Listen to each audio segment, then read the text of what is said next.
Buenos días, ¿se me puede escuchar?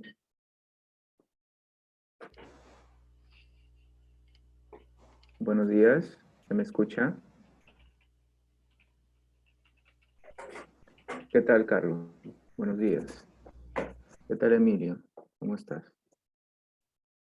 Muy bien, muy bien. Entonces, si se me escucha, les voy a compartir mi pantalla.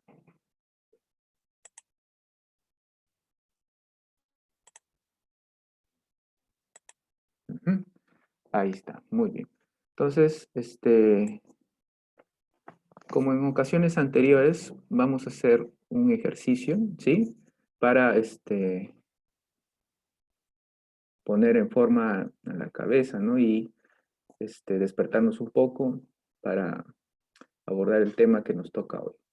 En esta ocasión, les voy a compartir una técnica de programación neurolingüística que aprendí a propósito de la cuarentena, ¿sí? Entonces me matriculé en un curso de ese tipo y esta técnica que les voy a mostrar hoy día sirve para deshacerse de algunas costumbres o hábitos que no nos gustan, ¿no? No sé, por ejemplo, en el caso de ustedes, ¿les gusta salir a exponer? ¿Les gusta hablar en público? ¿Qué me pueden decir? ¿Les gusta hablar en público? ¿Les gusta exponer? Cuando les saca el profesor a la pizarra, ¿ustedes se sienten bien o tal vez se ponen nerviosos? ¿Qué me dicen? ¿Mm? ¿Qué me dicen ustedes? Ahí está, por ejemplo, Estrella nos dice que se pone nerviosa, ¿no? Ajá. Carlo también, ¿no? Dice que se pone algo incómodo, efectivamente, ¿no? Entonces, la mayoría, creo que de las personas, la mayoría de las personas no les gusta hablar en público, pues, ¿no? Porque les causa incomodidad, les pone nerviosos, ¿no? A veces cuando tienes que salir a exponer, has estudiado la lección y de repente te olvidaste, ¿no? Te olvidaste en plena exposición por los nervios, ¿no? Listo, entonces justamente este ejercicio tiene como objetivo, ¿no? Tratar de superar esas cosas, ¿no? Que no nos gustan en relación a nuestro comportamiento. Entonces, como ustedes verán aquí en esta diapositiva, les estoy mostrando un televisor, ¿sí? Entonces, van a imaginar lo siguiente, ¿sí? Van a imaginar que a través de este televisor, como si fuera una película, van a verse ustedes en el televisor, ¿sí? Justamente en un día de exposición, ¿no? Entonces, imagínense que ustedes están afuera del televisor y ven esa imagen, ¿no? Esa imagen de película, ¿no? En el televisor y observan, ¿no? Cómo es que ustedes se comportan, ¿sí? En una exposición, ¿no? Entonces se miran, ¿no? Ven cómo sudan, ven cómo se ponen nerviosos, tal vez tartamudean, ¿no?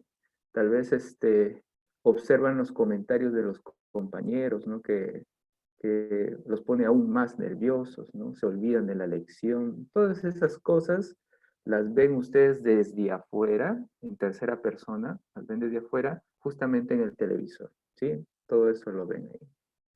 Muy bien. Entonces, una vez que han hecho eso, ¿sí? Ahora lo que van a hacer es cerrar los ojos, ¿sí? Van a cerrar los ojos y van a imaginar que ustedes son capaces de ingresar al televisor, ¿no? Entonces, cuando ingresan al televisor, ahora forman parte de eso que les ponía justamente nerviosos, ¿no? Entonces comienzan a sentir todo eso que sienten cuando tienen que hablar en público, ¿no? Sienten la incomodidad, los nervios, la falta de memoria, ¿sí? Todas esas cosas. Muy bien. Entonces, una vez que han imaginado eso, ¿sí? Ahora lo que hacemos es el ejercicio que ustedes ya conocen, ¿no? Este ejercicio. Recuerdan, llevan las dos manos a la cabeza, luego a los hombros, a las rodillas, a la nariz. Y luego, en este caso, elevan la mano izquierda y dicen rojo, donde está el número 1. Luego cabeza, hombros, rodilla, nariz, las dos manos, ¿sí? Negro, ¿sí? Cabeza, hombros, rodilla, nariz, la mano derecha, azul. y así, ¿sí? Entonces, vamos a hacerlo rápido, ¿sí? Para concentrarnos. A ver. Cabeza, hombros, rodilla, nariz, rojo. Cabeza, hombros, rodilla, nariz, negro. Cabeza, hombros, rodilla, nariz, azul. Cabeza, hombros, rodilla, nariz, negro. Cabeza, hombros, rodilla, nariz, verde. Cabeza, hombros, rodilla, nariz, negro. Cabeza, hombros, rodilla, nariz, amarillo. Cabeza, hombros, rodilla, nariz, negro. Cabeza, hombros, rodilla, nariz, rojo. Cabeza, hombros, rodilla, nariz, negro. Cabeza, hombros, rodilla, nariz, azul. Cabeza, hombros, rodilla, nariz, negro. Cabeza, hombros, rodilla, nariz, verde. Cabeza, hombros, rodilla, nariz, negro. Cabeza, hombros, rodilla, nariz, amarillo. ¿Sí? Entonces, hacen varias veces este ejercicio, y luego de haber hecho este ejercicio, hacen lo siguiente, ¿sí? Como está en la figura, levantan las manos, las dos manos, ¿sí? Mirando hacia el techo y con una sonrisa, traten de imaginar nuevamente ese evento, ¿no? Ese evento en el cual ustedes se sentían nerviosos, ¿no? En este caso, el de la exposición, el de salir a hablar en público, ¿no? Entonces, esta es una técnica de reprogramación mental, ¿no? Sabrán pues que el cerebro se comporta como una computadora, ¿no? Pero a diferencia de una computadora común y corriente que necesita un programador externo, ¿sí? Nosotros, los seres humanos, tenemos la capacidad de autoprogramarnos, ¿no? Entonces, les comparto esto, pues, ¿no? Esto lo pueden practicar en sus casas, ¿no? Cuando deseen, ¿sí? También existen otras técnicas, hace poco vi una técnica de autohipnosis también que sirve para justamente eliminar algunos comportamientos que no nos gustan, ¿no? Seguramente en alguna ocasión les mostraré, ¿sí? Muy bien. A ver, entonces, veamos ahora el cuestionario.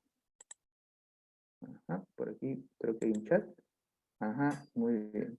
Ah, ya, qué bien que les haya gustado, muy bien. Entonces, vamos al cuestionario.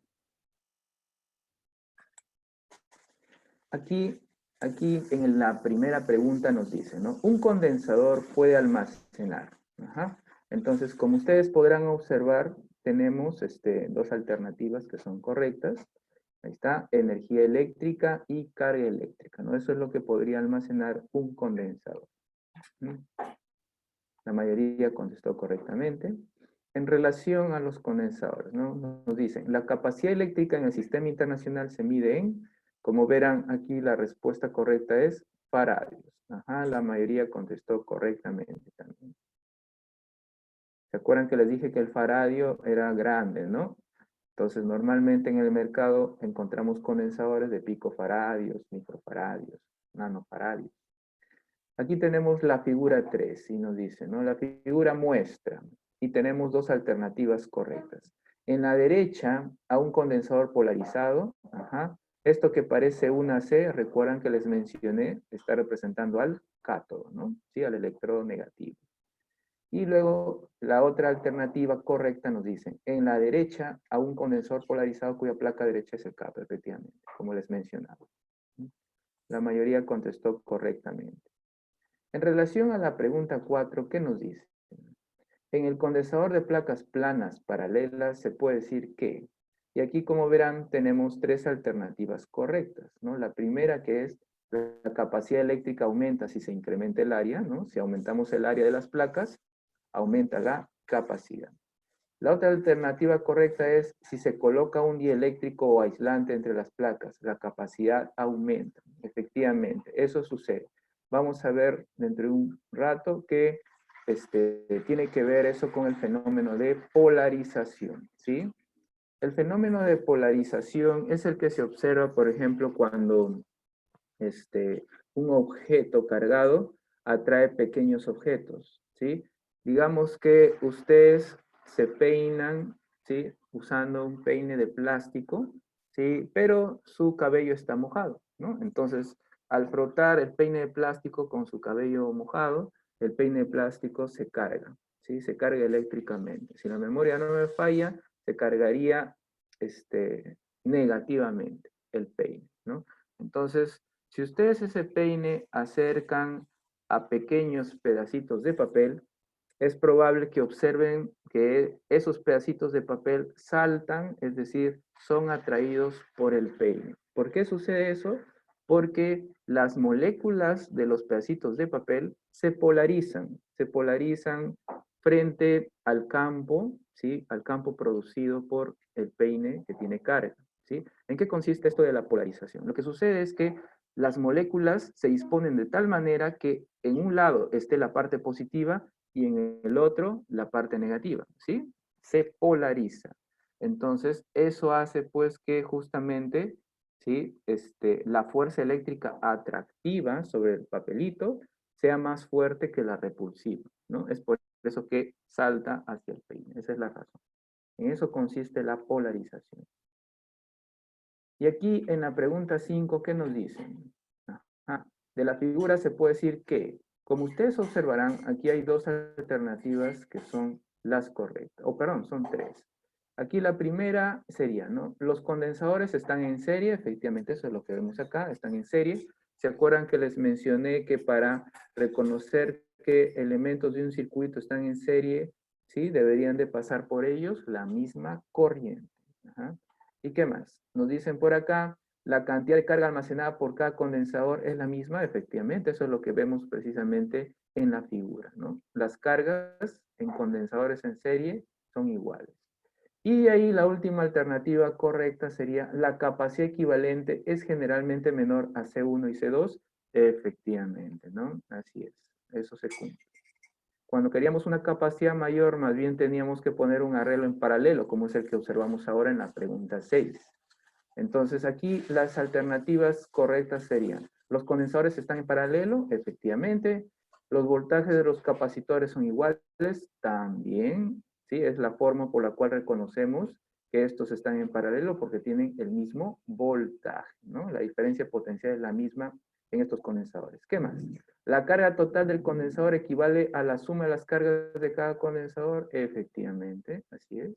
Y la última alternativa correcta es la capacidad equivalente es igual a la suma de las capacidades también. Como verán, aquí todas las alternativas eran las correctas, ¿sí? En el caso de un arreglo en paralelo. Muy bien. Esto de acá es nuevo, esto lo vamos a ver dentro de un ratito, ¿sí?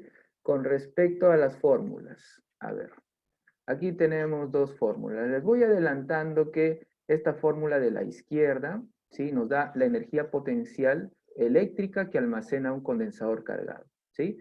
Y esta fórmula de la derecha más bien nos da la densidad de energía. ¿Qué significa esto de la densidad de la energía? Simplemente es dividir U entre el volumen ocupado por el campo eléctrico, ¿sí? Es U entre volumen, ¿sí? U mayúsculo. A ver, entonces, ¿cuáles serían las alternativas correctas acá? La fórmula de la izquierda es la energía potencial almacenada por un condensador, como les mencionaba, eso es. Y la fórmula de la derecha revela que la energía se almacena en el campo eléctrico, efectivamente, esta de acá, ¿sí? Y finalmente tenemos la pregunta 8. La figura muestra lo que sucede cuando agregamos un dieléctrico entre dos placas cargadas. A partir de ello se puede decir que observan que al principio, se fijan, en la figura de la izquierda solamente vemos las dos placas cargadas, la positiva y la negativa, ¿sí? Entonces se fijan, ahí está el campo eléctrico yendo de positivo a negativo. Fíjense qué sucede cuando ponemos un dieléctrico. Imagínense una placa de plástico, ¿sí? Un dieléctrico, una placa de plástico, entre las dos placas metálicas. Se fijan que las moléculas, estos círculos que vemos aquí en el dieléctrico, están representando a las moléculas de este dieléctrico. Se fijan que para un lado aparece el positivo y para el otro el negativo.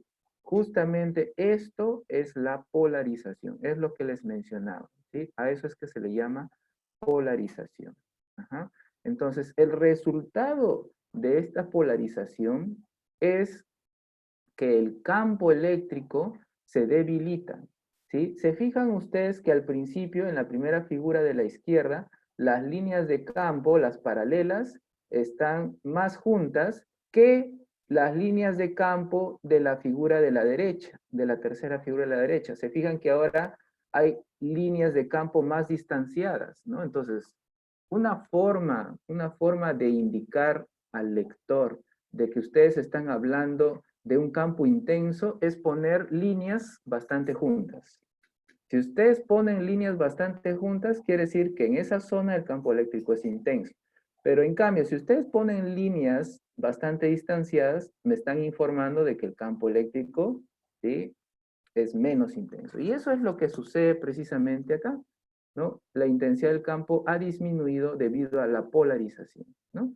Entonces, ¿en cuánto ha disminuido ese campo? En un factor K. Como vemos acá, en la figura abajo, vemos E sub 0 sobre K. ¿Cómo es que se llama ese K? Se le conoce como constante del dieléctrico, ¿sí?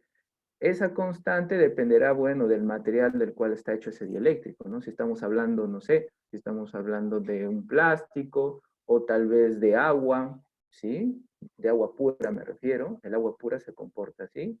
Y bueno, ¿no? Dependerá del material. Entonces acá, como verán, las alternativas correctas son tres. La primera, que se produce el fenómeno de polarización, justo lo que les mencionaba, ¿no? En el dieléctrico. K es la constante dieléctrica, también eso es correcto. Y por último, lo correcto sería el campo que se induce por la presencia del dieléctrico es de dirección contraria al campo inicial E sub 0. Así es. Justamente la presencia del dieléctrico y su correspondiente polarización, ¿sí?, hace que aparezca un campo que se opone a E sub 0. ¿Sí? E sub 0 vendría a ser el campo inicial, ¿no? Antes de que metieran el dieléctrico entre las placas. Entonces, como se opone, quiere decir que lo debilita, ¿sí? Esa es la razón por la cual les mencionaba que se debilitaba el campo.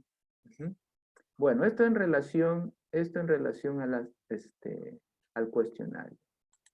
Listo. Recordarán pues que en la clase pasada nos habíamos quedado desarrollando un problemita, vimos el arreglo en serie y en paralelo, y habíamos dicho que faltaba ocuparnos de esto, ¿no? De analizar al capacitor cilíndrico.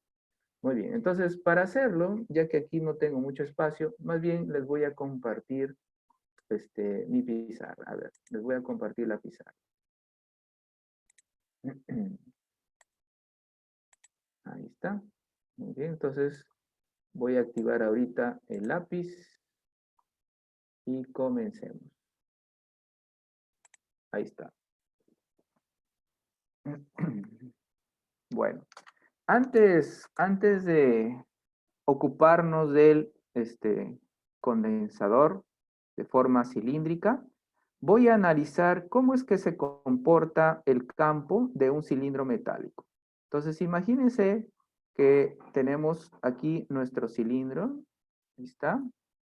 Entonces, vamos a dibujar un cilindro. Pero voy a imaginarme que este es un cilindro especial, es decir, que es muy, muy largo, se extiende hacia el infinito, digamos. ¿Sí? Claro, estamos hablando aquí de algo imaginario, pues no es un modelo, simplemente para analizar lo que nos interesa, ¿no? Entonces, vamos a imaginarnos que este cilindro se extiende hasta el infinito, ¿sí? Y que está cargado, ¿no? Tiene una carga, que luego vamos a analizar, ¿sí? A ver, ahora, a esta parte del cilindro infinito, ¿sí? A esta parte que he dibujado, la voy a encerrar, ¿sí?, usando una superficie gaussiana, que también tiene la forma de un cilindro. Ahí está, ¿no? Imagínense que esta es la superficie cilíndrica, la de color verde que estoy dibujando ahorita. Imagínense que esto, ¿sí?, está encerrando a la parte roja que he dibujado ahorita en la pizarra, ¿no? Entonces, esta vendría a ser mi superficie cerrada, o también le conocen como superficie gaussiana, así también le llaman, ¿sí? Entonces acá lo encerramos. ¿Con qué objetivo estoy utilizando aquí esta superficie para poder emplear la ley de Gauss, ¿sí? La ley de Gauss. Bueno, debido a la simetría del problema, debido a la simetría cilíndrica, ¿no? Yo puedo imaginar lo siguiente, ¿no? ¿Qué pasaría si estoy analizando a una distancia r del eje de nuestro cilindro? Me refiero, analizo el campo, ¿no? Si estoy diciendo que este cilindro tiene carga positiva, recuerden, de lo positivo sale el campo. Entonces, el campo sería así, ¿no? Saliendo. Ahora, ¿qué pasaría? ¿Qué pasaría si yo analizo por el otro lado? ¿Sí? Imagínense a la misma distancia R. Ahí está, la misma distancia R.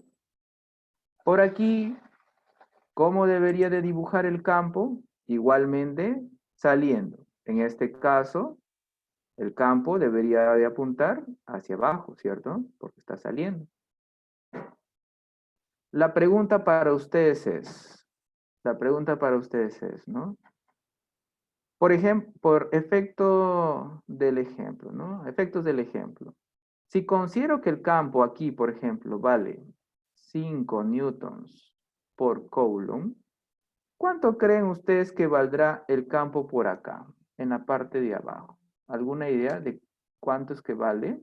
¿Qué les dice la intuición? Ahí está, ¿no? Por ahí, Carlos, Lourdes, Cristian y Eliana me dice igual, ¿no? Efectivamente, 5, efectivamente. Entonces pongo acá, también debe de valer 5 newtons por coulomb, ¿no? Entonces quiere decir que a lo largo de toda la superficie lateral, ¿no? Del cilindro verde, o sea, la misma distancia R, el campo va a ser el mismo en valor. En este caso, 5 newtons por coulomb. Muy bien. Listo. Entonces, cuando aplicamos la ley de Gauss que dice, ¿no?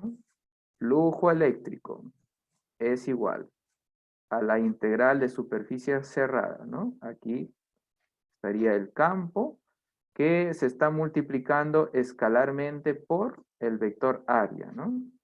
Y esto es igual a la carga que estaría encerrando, ¿sí? Esa superficie gaussiana, que en este caso es la superficie verde, sobre la permitividad, ¿sí? Eso es lo que hemos visto. Muy bien. Pero como una integral es una suma, ¿sí? A una suma yo la puedo dividir en varias partes, ¿cierto? Entonces voy a considerar, ¿sí? Voy a considerar que mi cilindro verde está formado por lo siguiente. Está formado por sus bases. Esta vendría a ser una base, ahí lo indico. Esta sería otra base, ¿sí? Tiene dos bases nuestro cilindro y tiene una parte que yo llamo lateral, ¿sí? Esta sería la parte lateral del cilindro, ¿no? Entonces nuestro cilindro tiene dos bases y una parte lateral. Entonces voy a dividir, voy a dividir a esta integral en dos sumas, ¿no? Una suma que corresponde a las bases, ahí está, esto sería, y otro término que corresponde a la parte lateral. Entonces, como verán, nuestra sumatoria la he dividido en dos sumatorias. Y eso se puede hacer, pues, ¿no? Porque estamos hablando de suma simplemente. Ahí está, ¿sí? Muy bien. Y a continuación, ahora lo que voy a hacer es graficar el vector área. Recuerden que cuando ustedes dibujan el vector área, ¿sí? El vector área tiene que ser perpendicular a la región que representa, ¿sí? Otra cosa más que deben de considerar es que el vector área tiene que salir, tiene que salir de la superficie cerrada. En este caso, salir del cilindro. Por ejemplo, ¿no? Por acá, en la base, tendríamos un vector área así. ¿Se fijan? Ahí lo estoy graficando de color naranja. ¿Sí? Esto vendría a ser un vector área en esa base. Por esta base, el vector área sería así. Ahí está, en la otra base. ¿Cómo vendría a ser el vector área por la parte lateral? Por ejemplo, por acá, el vector área sería así. Por aquí el vector área sería así, en la parte lateral. Ahí está. Entonces, fíjense ahora en la figura y díganme, qué ángulo forma el campo eléctrico con el vector área en las bases? ¿Se pueden fijar? ¿Sí? En las bases, ¿qué ángulo estará formando el campo eléctrico con el vector área? Ahí está, muy bien. Emilio nos lo está diciendo, sería 90 grados. Así es, Cristian, 90 grados. Y como verán, ¿sí? Ahí tenemos un producto escalar. Cuando multiplicamos el campo por el área, ¿sí? Escalarmente, ¿cuánto nos está saliendo? Efectivamente, Emilio, sale 0, ya que esos vectores son perpendiculares. Muy bien, efectivamente, así es, Daniel. ¿Sí? Entonces, quiere decir que esta integral se estaría haciendo 0 en las bases, ¿sí? Porque el campo y el vector área forman 90 grados. Entonces, quiere decir que solamente nos estaría quedando la integral que corresponde a la parte lateral del cilindro, ¿no? Entonces nos quedaría así. E diferencial de A, y esto es igual a la carga que está encerrando ese cilindro verde sobre epsilon sub 0. Ahí está, muy bien. Ahora, quiero que se fijen en la parte lateral del cilindro verde, de la superficie gaussiana. Fíjense, ¿qué pasa con las direcciones? ¿Cómo son las direcciones del vector área y el vector campo? Fíjense ustedes, ¿cómo son esas direcciones? Son paralelos, sí. O sea, apuntan en la misma, son vectores paralelos, pero apuntan en la misma dirección, como lo dice Estrella, efectivamente, así es, Nayeli, ¿sí? En la parte lateral de nuestro cilindro, el vector campo y el vector área tienen la misma dirección. Correcto, eso es, ¿sí? Entonces, ¿qué significa eso? Recordarán ustedes, ahí está, muy bien, Danilo nos lo está diciendo, el producto de los módulos, correcto, efectivamente. Entonces, lo que les quería hacer recordar, ¿no? Es que si tenemos vectores, ¿sí? Que se están multiplicando escalarmente, ¿no? Podríamos utilizar esta fórmula que ahorita les estoy poniendo en la pizarra. Pero si los vectores tienen la misma dirección, se apuntan en la misma dirección, quiere decir pues que el ángulo que están formando estos vectores es 0 grados. Y el coseno de 0 grados, sabrán ustedes que eso es 1. Es por eso que, como lo está diciendo su compañero, ¿sí? El producto escalar de vectores de la misma dirección es simplemente el producto de sus módulos, ¿no? Como lo están mencionando ustedes, ¿no? Entonces, quiere decir, pues, que esta integral que tenemos por acá, ¿sí? En donde aparecía el producto de dos vectores, va a quedar simplemente como el producto de los módulos de esos vectores, ¿no? Entonces, quedaría aquí la integral. Aquí ponemos el valor del campo, el valor del área, ¿sí? Y eso es igual a la carga encerrada sobre la permitividad. Muy bien. Ahora, hace un rato, al principio les decía, ¿no? ¿Cómo va a ser el valor del campo a lo largo de toda la parte lateral del cilindro? ¿Se acuerdan cómo se comportaba el campo?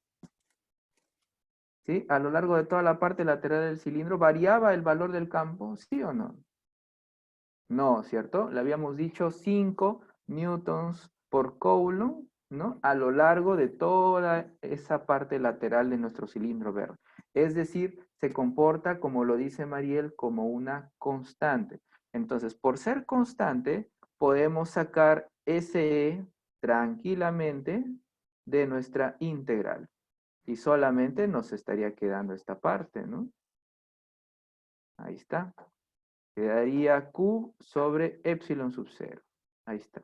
Entonces, ¿alguien se ha dado cuenta que podemos obtener a partir de esta integral que ahorita estoy encerrando de color rojo? ¿Qué obtenemos de acá? Recuerden que una integral es una sumatoria, el área, efectivamente, Carlos, así es el área. ¿Pero el área de qué? A ver, ¿de qué parte del cilindro? De la base será, como lo dice su compañero Carlos, de la parte lateral, como dice Mariel, efectivamente, porque estamos analizando la parte lateral del cilindro, ¿cierto? Efectivamente. Entonces, ¿cuál vendría a ser el área de esa parte lateral? Vamos a asignar lo siguiente. Vamos a imaginarnos que este cilindro verde tiene una longitud de L, ¿sí? Vamos a imaginarnos una longitud de L, hasta acá nada más. ¿Sí? Entonces, el radio de ese cilindro verde es R minúscula. La pregunta es, ¿cuál vendría a ser entonces el área de la parte lateral? Imagínense que ustedes van con una tijera y cortan ese cilindro y lo desglosan. ¿No es cierto que al hacer eso se forma un rectángulo? Entonces, ¿cuál vendría a ser el área acá? ¿Alguien me podría decir? Sí, ahí está, por ahí Mariel nos lo está diciendo, 2pi RL, correcto, muy bien Mariel, efectivamente, esa vendría a ser el área, ¿no? Entonces ponemos acá el campo, el área de la parte lateral, que sería 2pi R, y le ponemos acá L, y esto es igual a Q sobre epsilon sub 0. Entonces, como ustedes verán, ¿sí? Como ustedes verán aquí, estoy obteniendo una expresión para el campo eléctrico en función de R. ¿Sí? Entonces nos estaría quedando acá la carga encerrada, ¿sí? Abajo nos quedaría 2pi epsilon sub 0. Ajá, le ponemos aquí el L y el R. Ahí está, ¿no? Entonces, va a depender del R, ¿sí? Para que el campo eléctrico tome un determinado valor. Ahí está, muy bien. Entonces, hasta ahí, ¿sí se entendió el análisis? Ustedes me dicen. ¿Hay tal vez alguna pregunta? ¿Sí se entendió? Ah, muy bien, Adam me dice que sí, Nayeli también, Mariel, Cristian también. Muy bien.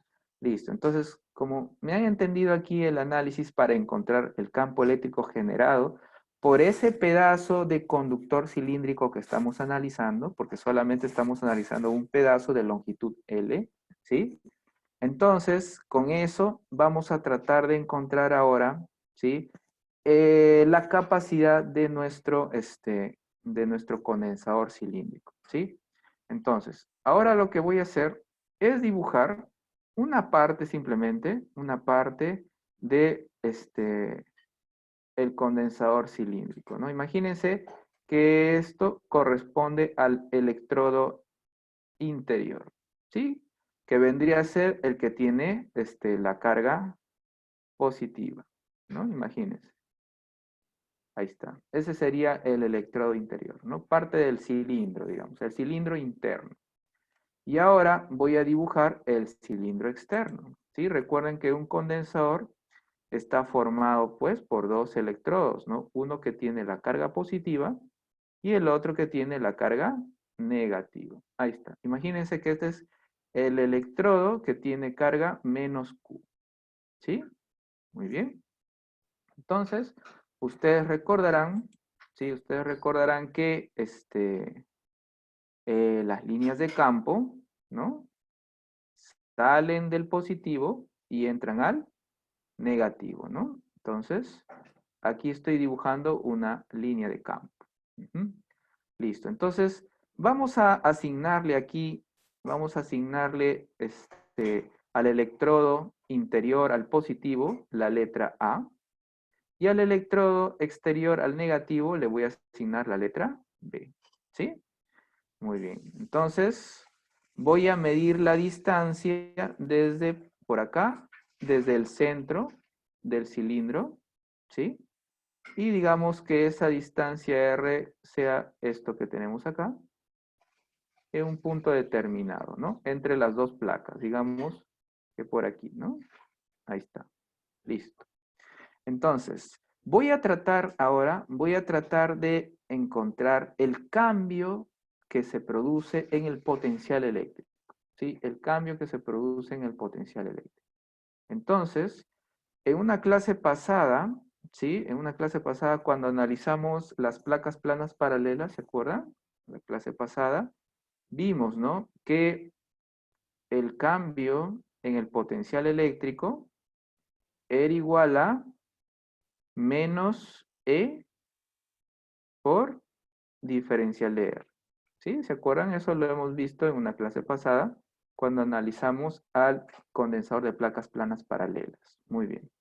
Listo. Entonces, por una cuestión de simplicidad, voy a considerar, ¿sí? Que el vector diferencial de R es este. Ahí está, ahí lo estoy dibujando. Que esto es diferencial de R, ¿no? Entonces, este va a ser mi desplazamiento. Me voy a desplazar de A hacia B, ¿sí? De A hacia B.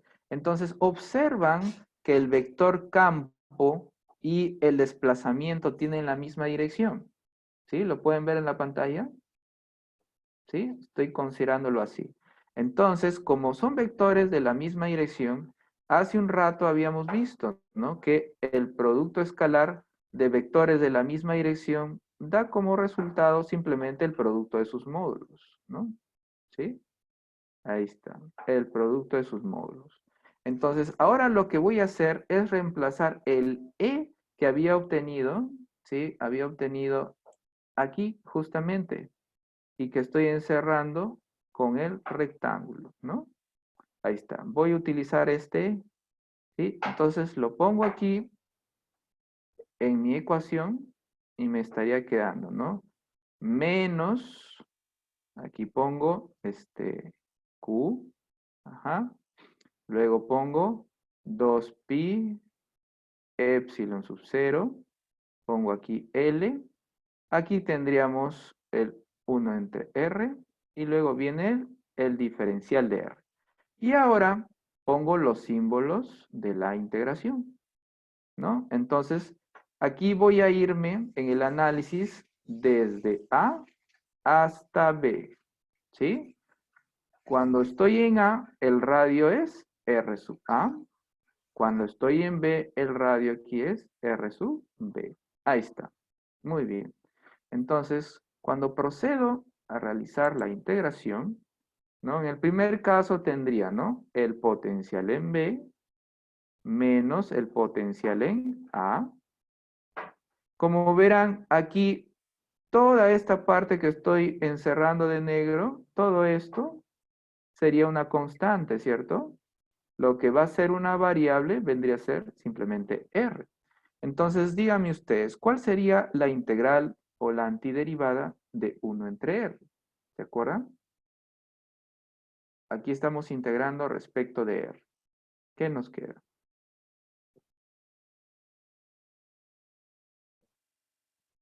Ah, está muy bien, Mariel. Así es, correcto. Lourdes, Danilo y César, ¿no? El logaritmo natural o logaritmo neperiano. Muy bien. Entonces aquí quedaría menos Q, ajá, y abajo quedaría 2pi epsilon sub 0, L, y ahora viene el logaritmo natural, ¿sí? El logaritmo natural, y aquí deberíamos de poner, ¿sí? Los límites de integración, pues, ¿no? Ponemos acá los límites que van desde R sub A, va desde R sub A y termina en R sub B. Ahí están los límites. Pero cuando reemplacemos los límites, ¿sí? Vamos a tener una diferencia de logaritmos, ¿cierto? Y una diferencia de logaritmos, ¿a qué es igual? ¿Se acuerdan? ¿Qué obteníamos con una diferencia de logaritmos? ¿Qué nos daba la propiedad de logaritmos? Eso implica una división, un cociente, ¿no? Como lo está mencionando su compañera Lourdes, efectivamente. Así es.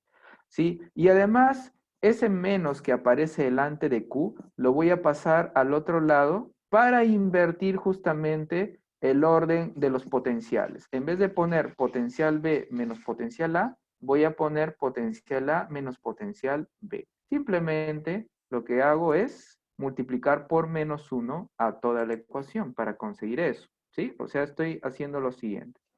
Potencial en A menos potencial en B, ¿sí? Ahí está. Y por acá voy a poner Q, ¿sí? Sobre 2pi epsilon sub 0, ahí está, por L, y aquí aparecería el logaritmo natural, y como bien lo decía su compañera Lourdes, pongo aquí la división, ¿no? Sería R sub B sobre R sub A. Ahí está, muy bien, ¿sí? Entonces, observan que el campo eléctrico está yendo de rojo hacia azul en el capacitor, ¿sí? De la placa roja cilíndrica, la interna, a la placa azul, la placa exterior, ¿no? Recuerdan que les mencioné en la clase pasada que el campo eléctrico va de la zona de mayor o de la zona de menor potencial. ¿Va de mayor a menor o de menor a mayor? ¿Se acuerdan cómo era? El campo eléctrico iba de mayor a menor o de menor a mayor potencial eléctrico. ¿Se acuerdan cómo era? O en otras palabras, ¿cuál de las placas tiene mayor potencial? ¿A o B? Ahí está, Emilio, Danilo, César, efectivamente, Cristian lo está diciendo, Eliana también, ¿no? Está yendo de la zona de mayor potencial hacia la zona de menor potencial, ¿no? Entonces, como verán, si yo estoy restando acá potencial en A menos potencial en B, ¿cómo es que yo podría llamar a esa diferencia entonces? ¿Qué será esa diferencia? Potencial en A menos potencial en B. ¿Qué será eso? Efectivamente, Danilo, Emilio, efectivamente, eso es el voltaje. Muy bien, así es. Eso es el voltaje. Ajá. Entonces, lo que hemos obtenido por acá, ¿sí? Es precisamente el voltaje y lo voy a representar por la V. Ahí está. Ahí está. Eso es el voltaje. Muy bien.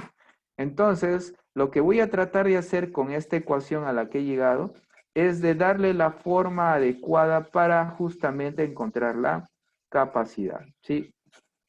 Hasta ahí. ¿El análisis se entendió? Ustedes me dicen. ¿Sí? ¿Está todo claro? Sí. Ah, ya, qué bien, qué bien. Muy bien, muy bien. Entonces, como me han entendido esta parte, voy a borrar esta parte que tenemos en la izquierda para tener un poco de espacio, ¿sí? Para completar y llegar a la capacidad de nuestro condensador cilíndrico, ¿sí? Entonces voy a borrar esta parte que tenemos por aquí. Ahí está. Y ahora lo que voy a hacer es presentar mi fórmula general, ¿sí? Mi fórmula general para encontrar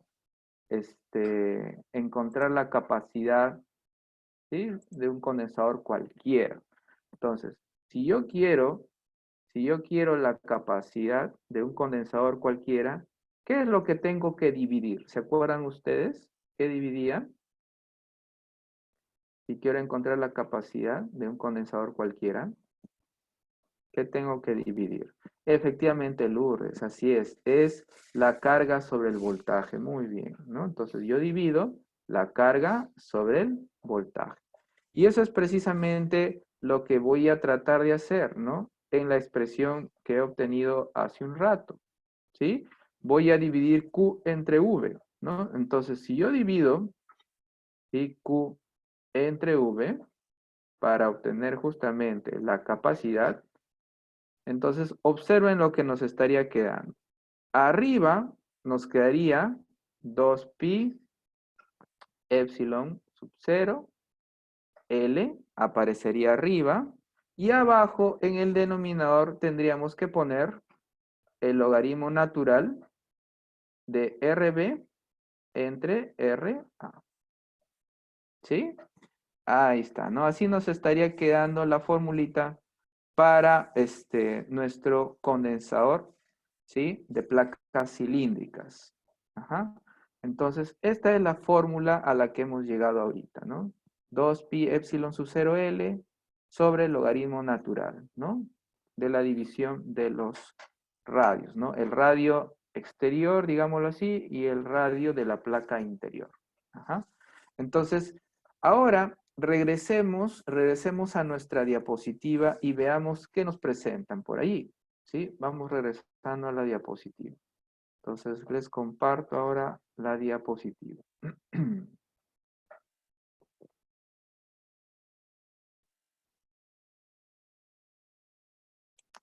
Muy bien. Entonces, como ustedes podrán observar, ¿no? En la diapositiva, ¿sí? Pareciera que la fórmula que nos presentan por allí fuera otra, ¿no? O sea, fuera distinta a la que he llegado hace un rato.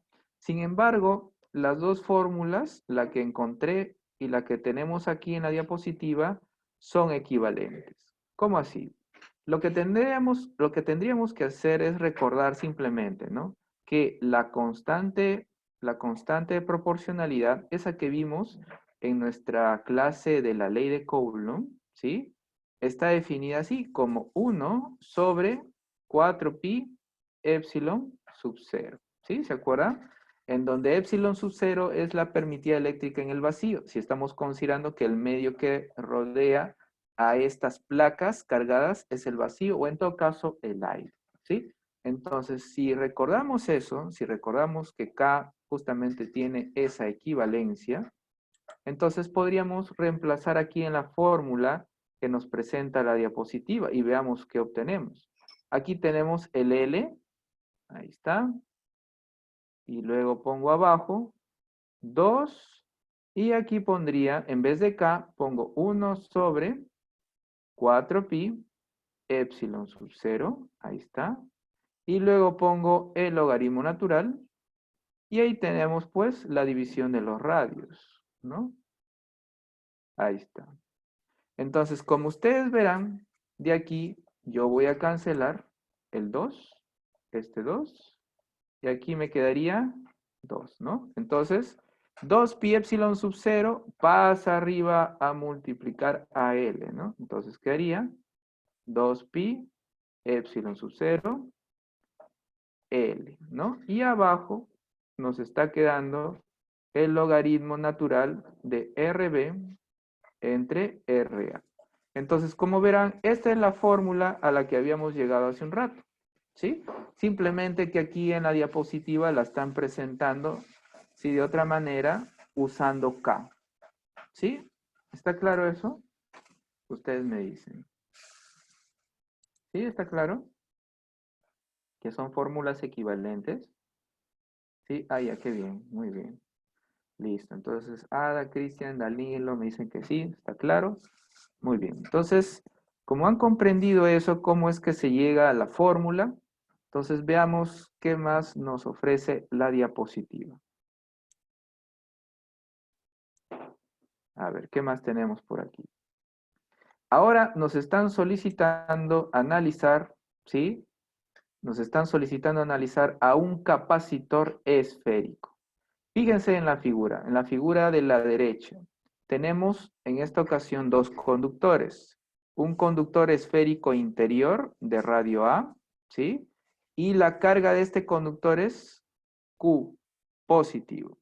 Y otro conductor esférico concéntrico que lo rodea, otro conductor metálico esférico de carga menos Q, ¿sí? Entonces la pregunta es, ¿no? ¿Cómo es que llegamos a esta fórmula que nos presenta la diapositiva, ¿no? La fórmula de la capacidad de un condensador esférico, ¿sí? Entonces, a ver, veamos esto en nuestra pizarra.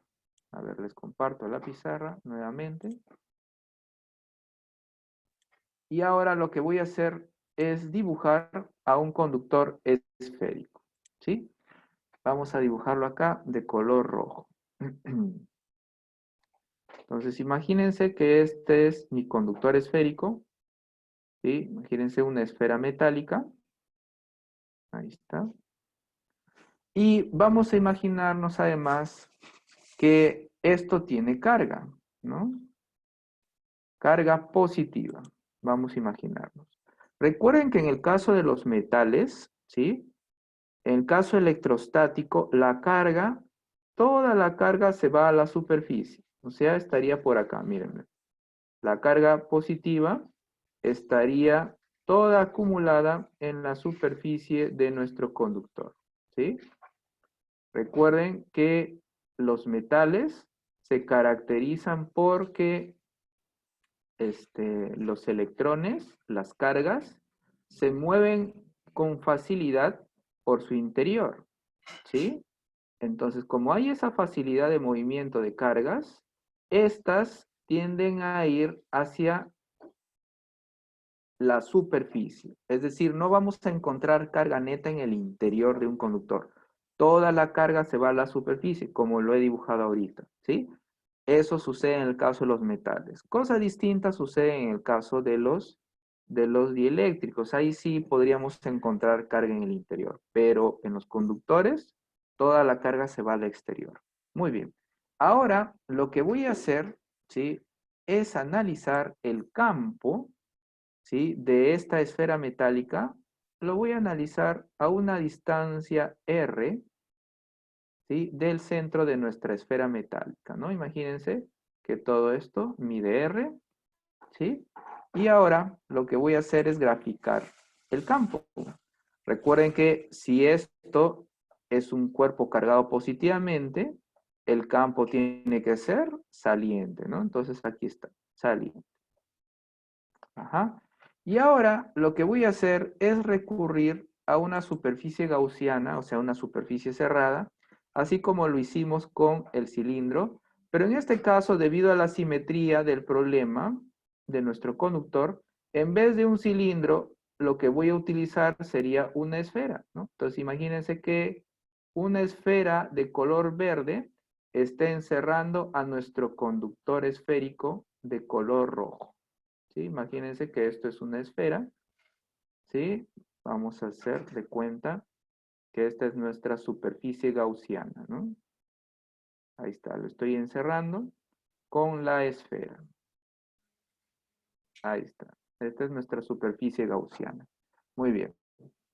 Entonces, así como en el caso anterior, donde por efectos de el ejemplo le dimos un valor al campo, digamos que 5 newtons por coulomb, ¿sí? Así como lo hicimos con con el cilindro. Si yo analizo el campo, por ejemplo, por aquí, o si yo lo analizo por acá, a la misma distancia R, o por aquí, ¿no? Díganme ustedes, ¿cuánto creen que valdrá el campo eléctrico? A lo largo de toda la esfera, efectivamente, muy bien. Así es, valdría lo mismo, ¿no? En todos los casos, sería 5 newtons por coulomb, 5 newtons por coulomb, 5 newtons por coulomb, efectivamente, ¿sí? El campo valdría lo mismo a lo largo de toda la esfera de color verde, ¿sí? Eso está sucediendo. Muy bien, entonces, teniendo presente eso, ahora lo que vamos a hacer es aplicar la ley de Gauss, ¿sí? Entonces, la ley de Gauss nos dice, ¿no? Que el flujo eléctrico a lo largo de toda la superficie cerrada, o conocida también como superficie gaussiana, ¿sí? Eso es igual a la carga encerrada. Vamos a imaginarnos, ¿sí? Vamos a imaginarnos que la carga de esta esfera metálica es Q. Entonces pongo acá que la carga que esté encerrando sería precisamente Q, ¿sí? Entonces ponemos acá Q sobre la permitividad eléctrica. Ahí está. Muy bien. Ahora, ahora lo que les voy a pedir es que se fijen cómo sería el vector área, ¿no? Entonces recuerden que les mencionaba que el vector área tiene que ser perpendicular a la región, a la superficie, y además en el caso de superficies cerradas tiene que ser un vector saliente. Entonces por acá el vector área sería así, fíjense. Así sería el vector área. Por acá el vector área sería así. Por acá el vector área sería así. Y por aquí, finalmente, el vector área sería así. ¿Sí? Saliendo de la superficie, perpendicular a la superficie. Entonces, se fijan ustedes que en todos los puntos de nuestra superficie verde, ¿sí? ¿Cómo sería el vector campo y el vector área? ¿Qué tienen en común esos vectores? Los vectores azul y naranja. Exactamente, Carlos. Muy bien. Es la misma dirección, ¿sí? El vector área y el vector campo a lo largo de toda la esfera verde, ¿sí? Tienen la misma dirección. Es por eso que ese producto escalar nos quedaría simplemente como el producto de módulos, ¿no? Por lo que hemos visto hace un rato, ¿sí? Entonces, nos quedaría así nuestra integral, ¿no? Simplemente el producto de módulos. Ahí está. Y eso es igual a Q sobre epsilon sub 0. Muy bien, pero cuando pusimos por efectos del ejemplo el valor de 5 al campo, ustedes me dijeron que a lo largo de toda la superficie verde el campo mantenía ese valor, ¿es cierto? Una constante. Es por eso que el E podría salir de nuestra integral, ya que es una constante. Entonces nos estaría quedando así. ¿Sí? Nos quedaría así la expresión. Entonces la pregunta sería, ¿no? ¿Sí? ¿A qué creen que será igual? ¿A qué será igual esta integral, ¿no? Esto que estoy encerrando de color verde. ¿Qué creen que nos dará eso? A ver, ¿qué me dicen ustedes? ¿Qué nos da eso? ¿Qué creen que obtenemos con esa integral?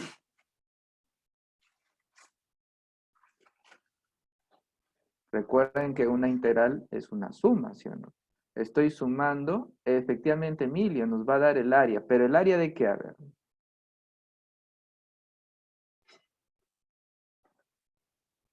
el área, ¿será el área de la esfera metálica o el área de la superficie verde? ¿Qué creen ustedes? De la superficie verde, efectivamente, Cristian, eso es muy bien, ¿sí? Es de la superficie verde. Por eso es que cuando yo hallo el área de la esfera, tengo que utilizar el radio de la esfera verde, ¿sí? Entonces, ¿alguno se acuerda cuál era la fórmula para encontrar el área de una esfera? Ahí está, muy bien, Mariel nos lo está diciendo, 4pi por radio al cuadrado. Muy bien. Entonces anotamos eso, ¿sí? Y nos quedaría así, pues, ¿no? Y aquí pongo 4pi por r al cuadrado, y esto es igual a q sobre epsilon sub 0. Entonces de acá, yo lo que voy a hacer es despejaré, y observen lo que estoy obteniendo por aquí. Fíjense, nos quedaría q sobre 4pi epsilon sub 0 r al cuadrado.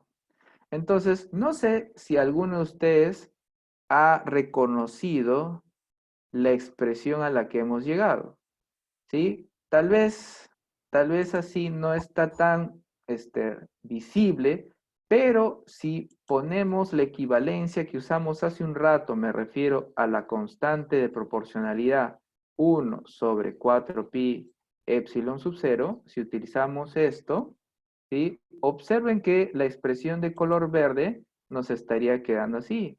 E es igual a KQ sobre R cuadrado. ¿Alguno ha reconocido qué es esto? ¿Esta es fórmula de qué? ¿Alguno la ha reconocido? ¿Qué nos da una fórmula así? La que he encerrado ahorita con el rectángulo verde. ¿Se acuerdan? ¿Qué fórmula es esa? No, no es la de la fuerza eléctrica. En el caso de la fuerza, ustedes multiplican dos cargas. Era Q1, Q2. En este caso solamente aparece una carga, ¿cierto? No es de la fuerza eléctrica, es del campo eléctrico, efectivamente, Wilmer. Es del campo eléctrico. Pero ¿el campo eléctrico de qué? ¿Se acuerdan? Esa fórmula nos daba el campo eléctrico de qué.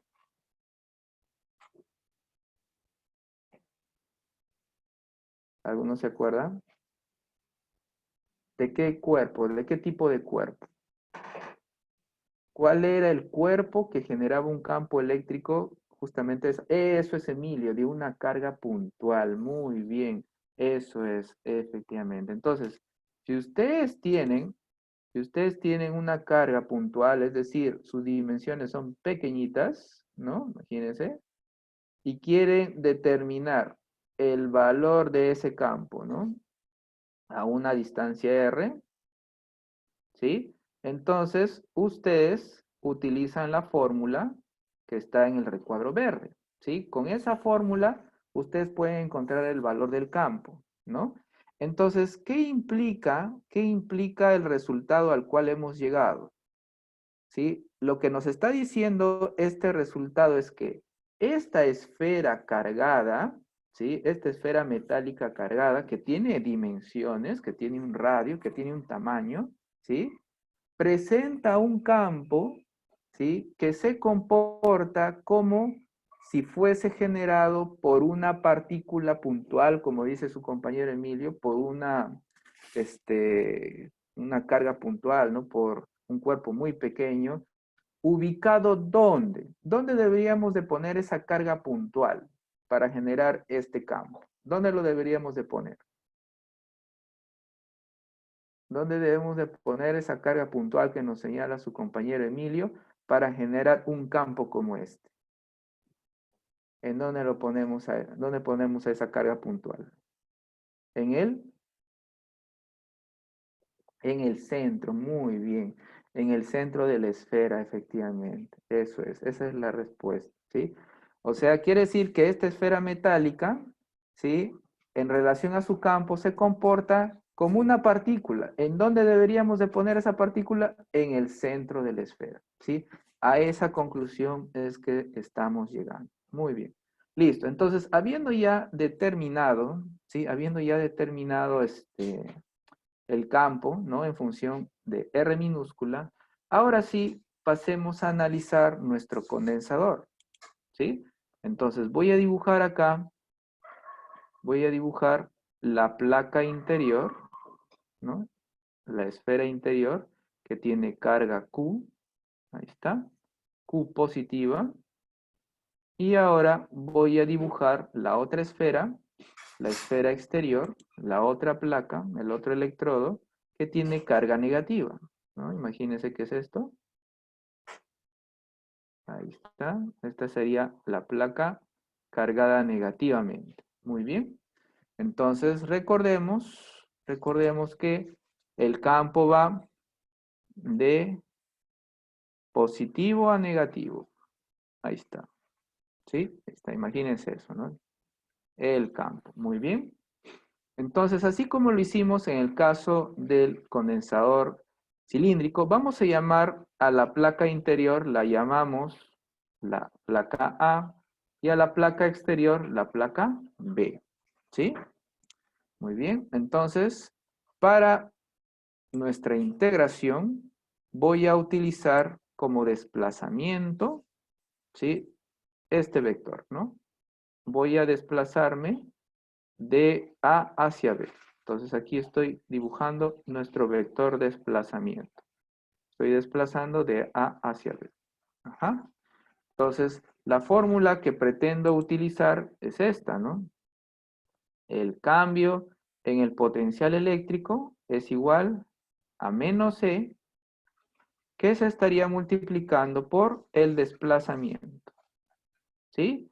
Pero, como ustedes verán en nuestra figura, el campo eléctrico y ese desplazamiento serían vectores de la misma dirección.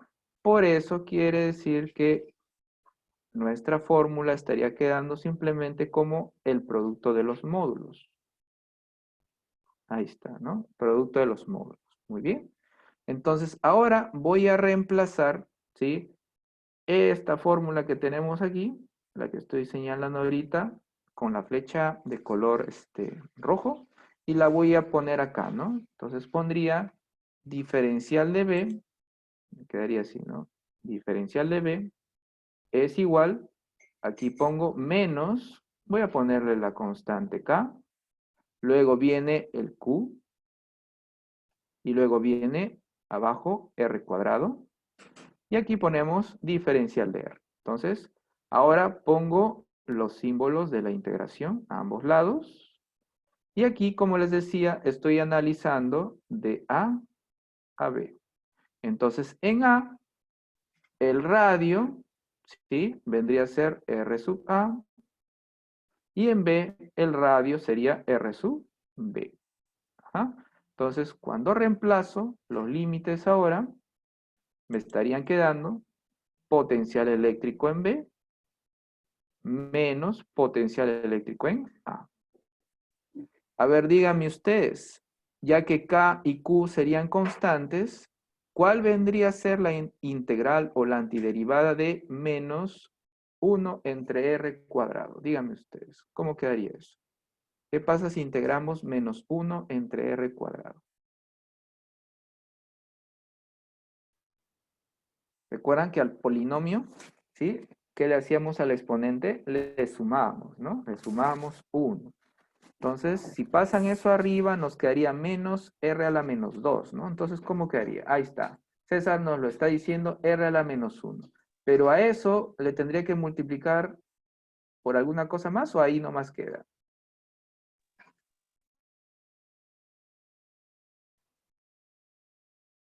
Así nomás queda, ¿no? O a ver, Emilio nos dice menos 1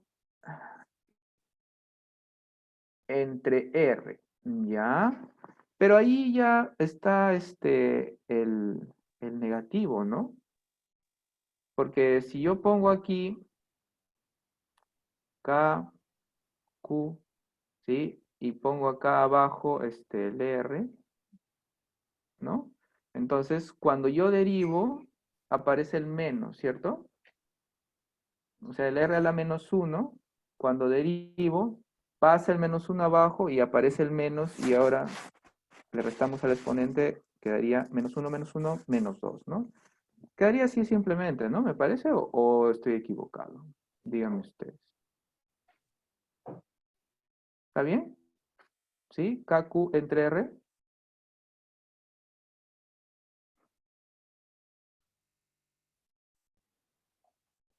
¿Sí? ¿Está bien? Porque observen, pues aquí está el menos, pues, ¿no? ¿Sí? Allá, me entienden. Correcto, muy bien. Entonces, ahora lo que hacemos es ponerle al costado los límites, que serían desde RA hasta RB, ¿no? Entonces reemplazamos simplemente, ¿no? Entonces ponemos acá potencial en B menos potencial en A es igual. Entonces aquí quedaría KQ, límite superior, 1 entre RB menos límite inferior, 1 entre RA. Ahí está. Muy bien. Entonces, ahora lo que vamos a hacer es darle denominador común, ¿sí? Voy a ponerlo aquí a un costado. Vamos a darle denominador común. A ver, voy a poner de negro para que se distinga. Y aquí tendríamos, ¿no? Aquí tendríamos potencial en B menos potencial en A es igual. A ver, le pongo acá K, Q, ajá. Abajo tendríamos el producto, ¿cierto? RA por RB. Y arriba debería de poner, a ver, aquí que debería de poner sería RA, ¿cierto? Y luego vendría menos RB. Ahí está. ¿Sí? RA menos RB. Pero ahora les pregunto lo siguiente. Si yo resto potencial en B menos potencial en A, ¿estaría obteniendo un número positivo o un número negativo? Díganme ustedes, potencial en B menos potencial en A, ¿será un número positivo o un número negativo? O en otras palabras, ¿el potencial en B es mayor o menor que el potencial en A? Efectivamente, ¿no? Como lo están diciendo Mariel, Emilio, Cristian y Ada, ¿no? Efectivamente, el potencial en B es menor que el potencial en A. Es por eso que si yo resto potencial en B menos potencial en A, ¿sí? Estaría obteniendo un número negativo. Por eso voy a multiplicar a toda la ecuación, ¿sí? La voy a multiplicar por menos 1, ¿sí? Entonces, si yo multiplico por menos 1, me estaría quedando así, pues, ¿no? Sería potencial en A menos potencial en B, y esto es igual, aquí me quedaría, lo voy a poner abajo, ¿sí? Porque no me alcanza. Aquí me quedaría K, Q, y me queda RB menos RA, ahí está, sobre la multiplicación de los radios, ¿no? RA por RB. Entonces, díganme ustedes, esa diferencia del potencial en A menos el potencial en B, ¿cómo la llamamos a esa diferencia? ¿Qué sería esa diferencia entre potencial alto y potencial bajo? Sería el voltaje, ¿no? Como lo está diciendo Emilio, Wilmer y Mariel. Efectivamente, sería el voltaje. Y le voy a representar únicamente por V, ¿sí? Entonces, a ver, esto lo voy a poner aquí a un costado. Voy a borrar esta parte de la izquierda para que me dé espacio, ¿sí? De acá lo borro. Y ahora pongo mi expresión final. Ajá. Lo voy a poner aquí. Y me estaría quedando así la expresión. Voy a ponerlo así, ¿ya? Voltaje V es igual, aquí quedaría K, Q, RB menos RA, ahí está, y todo esto sobre el producto de los radios, RA con RB. Muy bien, entonces, ahora lo que voy a hacer es darle una forma adecuada a esta ecuación para llegar justamente a la capacidad, ¿no? Recordando que la capacidad de manera general es la división de la carga entre el voltaje, ¿no? Entonces, hacemos esa división, ¿sí? Pongo acá carga entre voltaje y me estaría quedando arriba el producto de los radios, RA, RB, y abajo me estaría quedando, ¿sí? Me estaría quedando la constante de proporcionalidad K, ¿sí? Y me quedaría la diferencia de radios, ¿no? RB menos R, ahí está, ¿no? Y esta vendría a ser nuestra fórmula para la capacidad, ¿no? De un condensador esférico. ¿Sí? ¿Se entendió cómo es que se llega a la fórmula? Ustedes me dicen. ¿Sí? Ah, ya, qué bien, qué bien. Muy bien, Ada me dice que sí, Carlos también, Emilio, Mariel también. Muy bien. Listo. Entonces, pasemos ahora a ver lo que nos dice, a ver si hemos coincidido, lo que nos dice nuestra separata. ¿Sí? Entonces, veamos nuestra separata, a ver qué nos presentan por allí. Entonces, les comparto la separata. Y ahí está, esta es nuestra fórmula, ¿no? Solamente que aquí a los radios, sí, a los radios de la esfera interna y externa no les han llamado RA, RB, simplemente les han puesto A y B. Pero como verán, pues son fórmulas equivalentes, ¿no? Hemos llegado a lo mismo, ¿sí? Entonces está correcto. Veamos, pues, qué tenemos de más por aquí. Ajá. Ahora nos hablan de la energía almacenada por un condensador, ¿no? Entonces, como ustedes podrán observar, aquí tenemos el recuadro, ¿no? Que nos da justamente la fórmula de la energía. ¿Cómo podríamos llegar a una fórmula como esta, o en todo caso a una que tenemos por aquí a la derecha, un medio de CV cuadrado o un medio de QV, ¿no? De voltaje. Entonces, las tres fórmulas en realidad son equivalentes, ¿no? Nos dan la energía, ¿sí? La energía que almacena un condensador. ¿Cómo podríamos llegar a la primera? Podríamos llegar mediante la integración, ¿no? Imaginándonos que llevamos la carga de una placa a la otra, haciendo trabajo en contra de la fuerza eléctrica. Entonces, cuando ustedes actúan en contra de la tendencia, ¿se acuerdan? Al actuar en contra de la tendencia, lo que hacemos es incrementar la energía potencial. Y eso es lo que se ha hecho aquí, ¿sí? Hacer un trabajo en contra de la tendencia. Entonces, ¿cómo podríamos llegar a algo así, pero sin necesidad de integrar? ¿Sí? A ver, les voy a mostrar una forma por la cual vamos a llegar a la misma fórmula sin integración. ¿Cómo sería eso? Entonces les comparto ahorita mi pizarra, ¿sí? Y vamos a analizar tres cargas puntuales, ¿no? Imagínense que tenemos por acá nuestra carga Q1, por aquí tenemos nuestra carga Q2 y por acá tenemos la carga Q3. Ahí está. Vamos a imaginarnos que tenemos tres cargas que forman un sistema, ¿sí? Imagínense que todo esto es un sistema formado solamente por tres cargas. Algo similar hemos analizado en una clase anterior. Recuerdan que habían tres cargas que estaban sobre el eje X, ¿no? Y en la parte B, recuerdo que en ese problema nos pedían haya la energía potencial eléctrica para justamente para juntar a las tres cargas, ¿no? ¿Cuál era la energía? Entonces, para encontrar esa energía, lo que hacíamos era, primero evaluábamos cuánto trabajo se hacía para juntar a 1 con 2, ¿sí? Encontrábamos ese trabajo. Luego encontrábamos el trabajo adicional que hacíamos para traer a 3 desde el infinito y acercar a ese 3 a 1 y 2, ¿sí? Y todo ese trabajo que hacíamos era precisamente la energía potencial eléctrica del sistema, ¿no? Recuerdo que en esa ocasión la carga 1 era más C, la carga 2 era menos C y la carga 3 era más C también, ¿no? ¿Recuerdan? Entonces, les mencioné que había una formulita que nos permitía encontrar directamente esa energía potencial, ¿no?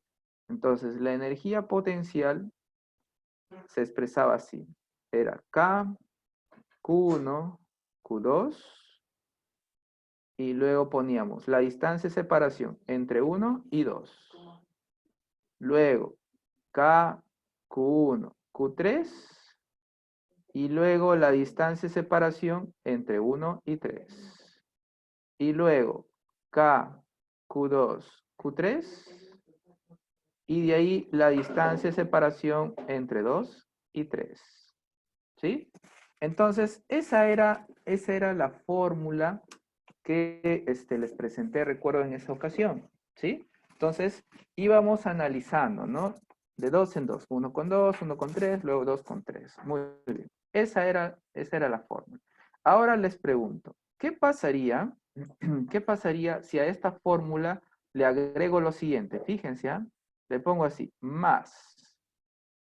Y ahora, en vez de poner Q1, Q2, voy a poner así, fíjense, Q2, Q1.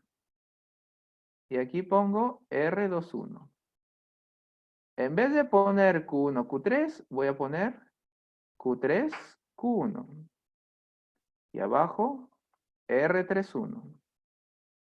Y en vez de poner Q2, Q3, voy a poner Q3, Q2. Y abajo pongo R32. Ahí está. Ajá. ¿Sí? Entonces, fíjense, al haber agregado la parte de color azul, ¿sí? A la parte de color negro, al haber agregado el azul, el resultado, ¿en qué habrá cambiado? ¿Alguien se da cuenta? ¿Debería de poner U o qué debería de poner ahí? Si ha agregado lo azul. Efectivamente, César, así es. En vez de poner U, debería de poner 2U, ¿no? Como también lo dice Emilio y Cristian, efectivamente. Tengo que poner 2U, ¿no? Entonces aquí, lo que vamos a poner, ¿sí? Para que esto esté correcto, es el número 2 adelante de U. Muy bien, así es. Entonces, habiendo hecho eso, ahora lo que voy a hacer por acá, ¿sí? Es factorizar Q1. Fíjense, ¿ah? Si yo factorizo Q1, ¿no? Aquí en esta expresión, ¿sí? En esta y también en la que tenemos, ¿dónde está? Aquí, ¿sí? Voy a factorizar Q1, ¿sí? Entonces, fíjense, aquí lo voy a poner entre corchetes. Me quedaría K Q2 sobre R12 más, y ahora pondría K, Q3 sobre R13. Listo. Y ahora pongo más. Ahora lo que voy a hacer es factorizar Q2. ¿Sí? Voy a factorizar Q2. ¿En qué expresiones? ¿En qué términos? A ver, voy a factorizar, lo voy a poner mejor de verde para que se distinga. Voy a factorizar en esto, que estoy encerrando ahorita. Y también lo voy a hacer aquí. ¿Sí? Esto de acá. ¿Sí? En estas dos. Entonces observen lo que estaría quedando, ¿no? Nos quedaría aquí K, Q3. Abajo sería R23 más, ahora quedaría K, Q1, R21. Ahí está. Y finalmente vamos a factorizar Q3 en lo que queda, ¿no? ¿Sí? Quedaría K, Q1, R31. Y luego sería más K, Q2, R32. Así nos estaría quedando la expresión. Ahora, quiero que noten lo siguiente, ¿sí? Voy a encerrar ahorita de color morado. Díganme ustedes, ¿qué es esto que estoy encerrando ahorita? ¿Fórmula de qué es? ¿Alguno lo ha notado? Esto de acá. ¿Fórmula de qué es? ¿Alguien me podría decir? ¿Qué es eso que he señalado ahorita de color morado? ¿Qué es KQ2 entre R12? ¿Qué será? ¿Fórmula de qué es? ¿Alguno se acuerda?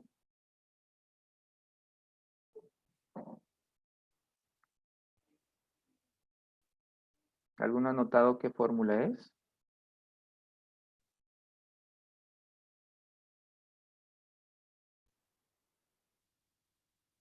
El potencial eléctrico. Muy bien, efectivamente, Mariel. Ahí Danilo me dice campo eléctrico. No, en realidad, Danilo. Si fuera del campo eléctrico sería R al cuadrado.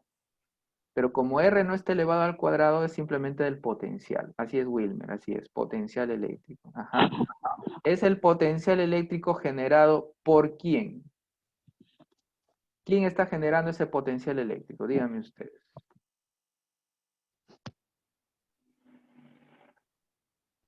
¿Quién está generando ese potencial eléctrico en eso que he encerrado de color morado?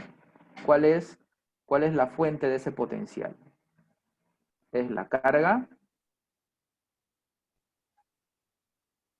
¿Quién está generando ese potencial? ¿Es la carga 1? ¿Será la carga 1? No, pues es la 2, ¿no? Como lo dice Cristian y Lourdes. Efectivamente, es la carga puntual 2. Así es, Wilmer, es una carga puntual, correcto. Sí, es la carga puntual 2 que está generando ese potencial. La pregunta es, en dónde es que estamos analizando ese potencial? ¿En qué lugar? Díganme ustedes. Ese potencial generado por 2, ¿en dónde lo estamos analizando? ¿Dónde está localizado quién? ¿Dónde está localizado la carga? 1. Muy bien, Cristian, efectivamente, así es. Es el potencial generado, ¿sí? Por 2, analizado donde está 1, ¿sí? Y lo mismo sucede con el otro caso que estoy ahorita encerrando, ¿sí? Esto que tenemos acá vendría a ser el potencial de la carga 3, analizado ¿dónde? Donde está la carga 1, ¿sí? Entonces, quiere decir, pues, que cuando yo sume esos potenciales, voy a obtener el potencial total. ¿Dónde? Otra vez el potencial, ¿sí? En 1, ¿sí? Todo esto vendría a ser el potencial en 1, debido a las cargas 2 y 3. En este caso, vendría a ser ¿qué cosa? Sería el potencial en 2, ¿debido a qué cargas? A las cargas 3 y 1. Y esto que tenemos acá, ¿qué sería? Vendría a ser el potencial en 3. ¿Debido a qué cargas? Debido a las cargas 1 y 2. ¿Sí? Entonces, como ustedes verán, estamos llegando a lo siguiente, ¿no? Estamos llegando a que 2U es igual a Q1 por V1 más Q2 por V2 más Q3 por V3. Ajá. ¿Sí? Entonces de acá simplemente lo que hago es despejar U, ¿no? Y me quedaría así, pues, ¿no? Sería un medio de Q1 V1 más un medio de Q2 V2 más un medio de Q3 V3. Entonces, como verán, estamos obteniendo una fórmula, ¿sí? Que nos da la energía potencial eléctrica de un sistema de 3 cargas, en donde aparecen justamente los potenciales eléctricos, V, ¿no? Entonces, de forma general, podríamos expresar esta fórmula así, ¿no? Pondría así, ¿no? U es igual a la sumatoria, ¿no? Y aquí pongo un medio del producto de las cargas por sus respectivos potenciales, ¿no? Entonces, a esta fórmula es que estoy llegando, ¿sí? Entonces, esta formulita que he encontrado para un sistema de cargas puntuales, de 3 cargas puntuales o de una infinidad de cargas puntuales, en el caso de la sumatoria, la vamos a aplicar para nuestro condensador, ¿sí? Hasta acá, ¿sí se entendió? Ustedes me dicen, ¿sí se entendió? Ah, ya, qué bien, muy bien, qué bien, qué bien. Entonces, lo que vamos a hacer ahora, ¿sí? Es aplicar esto para nuestro condensador, ¿sí? Entonces voy a dibujar aquí un recuadro para separar, ¿sí? Ahí está.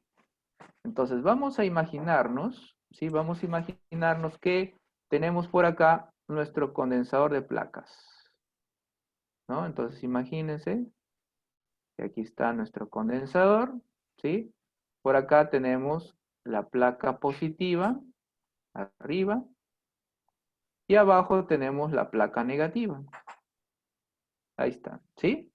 Listo. Entonces, la placa positiva, vamos a suponer, ¿sí? Que tiene una carga Q, ¿sí? Una carga Q total, y la negativa que tiene menos Q, ¿sí? Vamos a imaginarnos que el potencial eléctrico de la placa superior es un potencial V sub A, y de la inferior es V sub B. Imaginemos eso. Ajá. Entonces, si queremos encontrar la energía potencial, apliquemos, bueno, esta fórmula que encerré con la nube de color rojo, ¿sí? Entonces pondría así, pues, ¿no? U es igual a un medio, ajá, pero allí arriba aparece la placa positiva, entonces le pongo el Q, ¿sí? ¿Cuál es el potencial? V sub A. Y luego pongo más un medio, pero abajo ya la carga no es Q, sino sería menos Q. ¿Cuál es el potencial? V sub B. Ajá. Entonces, como ustedes verán, de aquí yo puedo juntar un poco mejor esto, ¿sí? Puedo factorizar un medio de Q. Entonces me quedaría así, un medio de Q, y aquí sería V sub A menos V sub B. Entonces, si yo resto el potencial de la placa positiva menos el potencial de la placa negativa, ¿qué estoy obteniendo aquí? ¿Qué es V sub A menos V sub B? ¿Qué es eso? Eso es ¿se acuerdan? El voltaje, muy bien, efectivamente, eso es. Ajá. Por ahí nos lo está diciendo Emilio, Nayeli, Wilmer, Eliana y Cristian. Efectivamente, es el voltaje. Entonces, quiere decir que nuestra formulita para encontrar la energía potencial eléctrica de un condensador simplemente será un medio de la carga por el voltaje, ¿no? Entonces, esta era una de las fórmulas que nos estaba presentando la diapositiva, ¿no? ¿Sí? Y ahí está, ¿no? Hemos llegado a la misma fórmula sin necesidad de integrar, ¿no? Simplemente haciendo este análisis en las cargas puntuales. ¿Sí? ¿Hasta acá está claro? Sí, ah, ya, qué bien, qué bien, qué bien. Muy bien. Entonces, solamente nos estaría faltando encontrar la densidad de energía, ¿no? Entonces, ¿cómo podríamos llegar a la densidad de energía, ¿sí? A partir de lo que hemos hecho ahorita, ¿no? ¿Cómo llegamos a esa fórmula? A ver, rapidito, antes de que nos vayan a botar del Zoom, voy a borrar la parte inferior, ¿sí? Voy a borrar para tener un poco más de espacio. Esta parte de acá lo voy a borrar. Y encontremos la densidad de energía que en ese caso se había representado por mu, recuerdo, ¿no? La letra griega mu.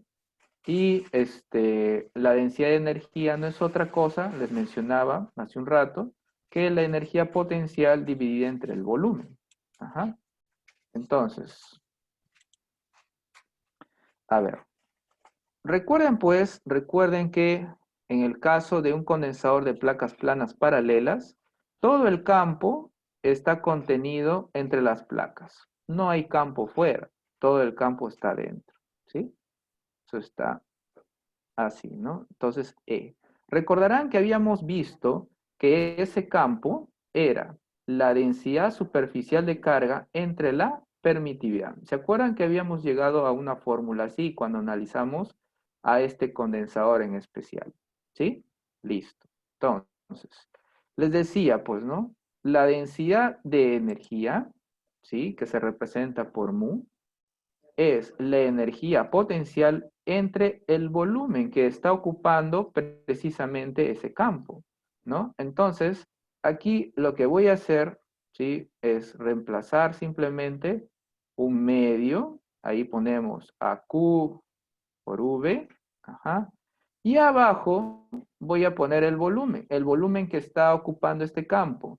Entonces, si imaginamos que el área de estas placas es A, vamos a decir que el área que tienen cada una de ellas es A, y además imaginamos que la distancia entre estas placas es la distancia D, entonces, el volumen, la figura, el cuerpo que se estaría formando en el interior, vendría a ser un paralelepípedo, ¿sí o no? ¿Sí? Entonces, ¿cómo encontramos el volumen de un paralelepípedo? Simplemente multiplicamos el área de su base por la altura, ¿no? Entonces, en este caso, el área de su base vendría a ser A, ¿sí? Y la altura sería D, ¿cierto? ¿Sí? Muy bien. Entonces, ahora, en esta fórmula, en la fórmula del campo, donde aparece la densidad superficial, sigma, recuerden pues, ¿no? Densidad superficial, ¿cómo es que se había definido? Simplemente era la carga entre el área, ¿no? De esa manera es que se había definido la densidad superficial. Entonces, reemplacemos eso, pues, ¿no? Entonces, tenemos acá Q, ¿sí? Luego ponemos acá A y luego aparece epsilon sub 0, ¿sí? Entonces, se fijan que justamente abajo, ¿sí? En la expresión está apareciendo Q entre A. ¿Se fijan? Aquí lo estoy encerrando. Q entre A. Entonces, aquí tenemos Q entre A, ¿sí? Entonces, voy a despejar esto. Voy a despejar Q entre A. Y observen que aquí nos está quedando epsilon sub 0 por el campo, ¿sí? Ahí está. Entonces vamos a reemplazar eso. Entonces pondría acá un medio y en vez de Q entre A voy a poner epsilon sub 0 y pongo E. Ajá. Y luego aquí al costado me está apareciendo V y abajo me está apareciendo D. ¿Sí? Muy bien. Pero recordarán también que habíamos visto en la clase pasada, ¿sí? Habíamos visto que cuando multiplicábamos el campo eléctrico, ¿sí? El campo eléctrico por la distancia de separación entre las placas, eso era, ¿alguno se acuerda que salía cuando multiplicábamos el valor del campo por la distancia de separación entre las placas en un condensador así? ¿Se acuerdan que salía alguno? ¿Alguno se acuerda? E por D, ¿se acuerdan? Eso lo vimos ayer, ¿sí? Ayer lo vimos. E por D, ¿qué era? Voltaje, muy bien, Lourdes, efectivamente, es el voltaje. Entonces, aquí le voy a poner V, ¿sí? ¿Está bien? Listo, entonces eso precisamente lo vamos a reemplazar aquí, ¿sí? En esta fórmula, ¿no? Entonces, al hacer ese reemplazo, ¿cómo nos estaría quedando mu? Quedaría así, pues, ¿no? Sería un medio, luego vendría epsilon sub 0, E, y en vez de V, voy a poner E por D, y abajo estaría apareciendo D. Entonces, como ustedes observarán de esta expresión, yo puedo cancelar D y D, ¿sí? Y verán que estamos llegando a nuestra formulita, ¿no? Que es un medio de epsilon sub 0 E al cuadrado. Y esta es justamente la que encontramos en la diapositiva. Observan que para llegar a esta fórmula, yo utilicé el modelo del condensador de placas planas paralelas, ¿no? Sin embargo, en la fórmula que obtenemos, simplemente aparece el campo, ¿no? En realidad no aparecen dimensiones o características de el condensador que hemos utilizado como modelo. Quiere decir que esta fórmula no solamente sirve para explicar a este condensador, sino que sirve para explicar cualquier tipo de configuración. Efectivamente, como lo dice Carlos, es una fórmula general, así es, ¿sí? Porque esta fórmula no contiene magnitudes características de este modelo de placas planas paralelas, o sea, se puede aplicar para cualquier modelo en realidad, ¿sí? Entonces, como forma, a manera de práctica, ustedes podrían analizar, ¿no? El campo, el campo de un condensador esférico, por ejemplo, ¿no? O de un condensador cilíndrico, y tendrían que llegar a una fórmula igualita a esta que he encerrado en la nube de color rojo. Es una fórmula general, efectivamente, ¿sí? Muy bien, pues muchachos, ¿sí se entendió esto? Díganme ustedes. Ah, ya, qué bien, muy bien.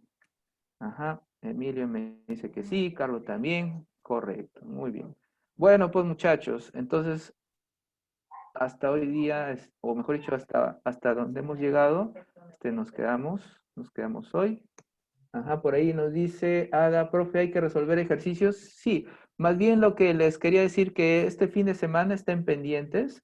Tal vez más tardecito, en todo caso, el sábado en la mañana, les voy a enviar más ejercicios para que practiquen, ¿sí? Y les voy a, sí, pues con el objetivo de que estén aptos para la práctica calificada que es la próxima semana. El profesor, coordinador, nos está diciendo que se les debe de dejar el sábado y el domingo de plazo para que puedan desarrollar esa práctica, ¿sí? O sea, van a tener 2 días, porque tengo entendido que algunos tienen clase el sábado, pues, ¿no? Entonces van a tener 2 días de plazo, el sábado y el domingo de la próxima semana, ¿está bien? Entonces, voy a tener que hacer esa práctica en la herramienta de evaluaciones y va a tener alternativas. Es con alternativas, efectivamente, Carlos. Es una práctica con alternativas. Sin embargo, la PC, así es, César, es la práctica 1. Sin embargo, para evitar cualquier inconveniente, ¿no? Porque a veces se va el internet, qué sé yo, pues se les malora la computadora, cualquier cosa que pueda suceder, ¿sí? Les voy a pedir también, así como lo han hecho en el taller 1, que envíen el desarrollo de su examen, es decir, la fotografía, ¿no? Entonces, si alguno tuviese algún inconveniente, bueno, la foto es, digamos, la prueba que efectivamente has hecho la práctica, pues, ¿no? Entonces, yo consideraré eso, pues, ¿no? Si es que la plataforma dice lo contrario, ¿no? A ver, por ejemplo, aquí César nos dice, ¿y el desarrollo hasta cuándo se puede mandar? No, pues primero tienes que desarrollar tu examen y luego, eh, respondes en la plataforma, pues, ¿no? Entonces, tú una vez que has enviado, has enviado el examen por la plataforma, lo puedes hacer también, en la herramienta tareas, como lo han hecho con el taller uno, ¿sí? En ese mismo momento. Una vez que has terminado tu examen, envías tus fotografías, ¿no? Voy a, crear una tarea, ¿no? Para que puedan cargar las fotos del desarrollo de su examen. ¿Está bien, muchachos?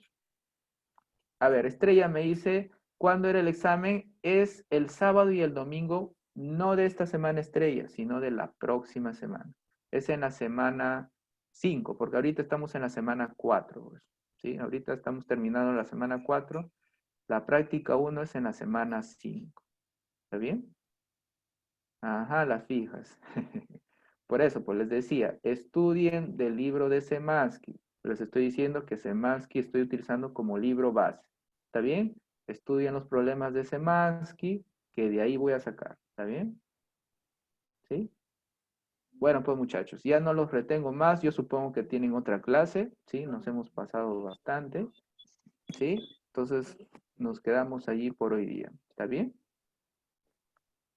Muy bien, muchachos. Muchas gracias, como siempre, por participar. Claro, los temas son hasta la semana 4, Danilo, efectivamente. Solamente hasta la semana 4. Revisen su sílabo, ¿sí? Revisen su sílabo. Ahí dice el temario. ¿Está bien? Listo, muchachos. Nos vemos, pues. Muchas gracias.